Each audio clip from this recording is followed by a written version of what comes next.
নরসিংদীতে এস.এম. কামরুজ্জামান নামে পুলিশের এক ইন্সপেক্টরের বিরুদ্ধে 96 কেজি জব্দকৃত মাদক বিক্রির অভিযোগ উঠেছে। দর্শক, হৃদয় সরকারের প্রক্রিয়াধীন রিপোর্টটি জানাচ্ছেন রাশেদ আগুন।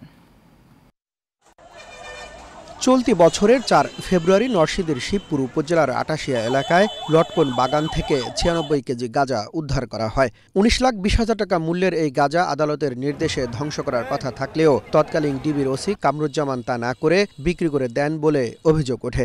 এ ঘটনা তদন্তে পুলিশ সুপার আব্দুল হান্নান অতিরিক্ত পুলিশ সুপার মোহাম্মদ কলিমুল্লাহকে দায়িত্ব দেন।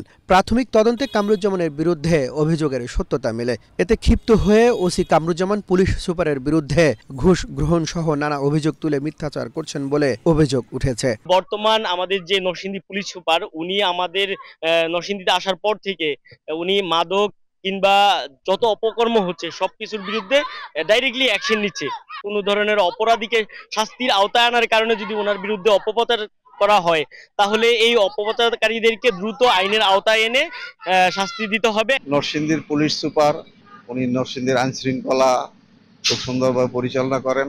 সচেতন মহল বলছেন, জেলার আইন শৃঙ্খলা পরিস্থিতি নিয়ে অস্থিরতা তৈরির পায়তারা করছে একটি মহল। শান্ত এই জনপদকে অশান্ত করার চক্রান্তের অংশ হিসেবেই চলছে এই অপপ্রচার। আইন শৃঙ্খলা সহ বিভিন্ন সবাই আমার যোগদান করার একটা সুযোগ রয়েছে।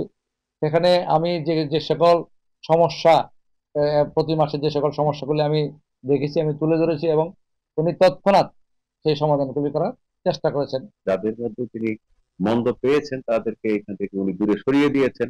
আমি মনে করি যে একটি উজ্জ্বল দৃষ্টান্ত। অপবাদ দিচ্ছে। আসলে আমাদের জানা মতে নরসিংদী জেলার মধ্যে একটা ভালো পুলিশ সুপার, পুলিশ হয়ে আরেকজন পুলিশ কর্মকর্তার বিরুদ্ধে অ্যাকশন নিয়েছেন, এটা একটা যুগান্তকারী পদক্ষেপ।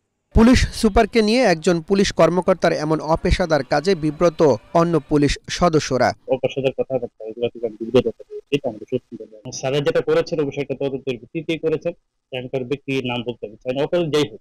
পুলিশ সুপার জানান, অভিযোগের প্রেক্ষিতে কামরুজ্জামানের বিরুদ্ধে ব্যবস্থা গ্রহণ করায় তার বিরুদ্ধে নানা অপপ্রচার চালানো হচ্ছে। সাবেক ওসিডিবি বিভিন্ন সময় বিভিন্ন মাধ্যমে বিভিন্ন জায়গায় আমাকে ব্যক্তিগত আক্রমণ করে আমার নামে বিভিন্ন মিথ্যা কথা প্রচার করে বেড়াচ্ছে, যে তার যে কৃতকর্ম সেই কৃতকর্মটাকে ভিন্ন খাতে প্রবাহিত করার জন্য উদ্দেশ্যপ্রণোদিতভাবে আমার বিরুদ্ধে এইভাবে মিথ্যাচার।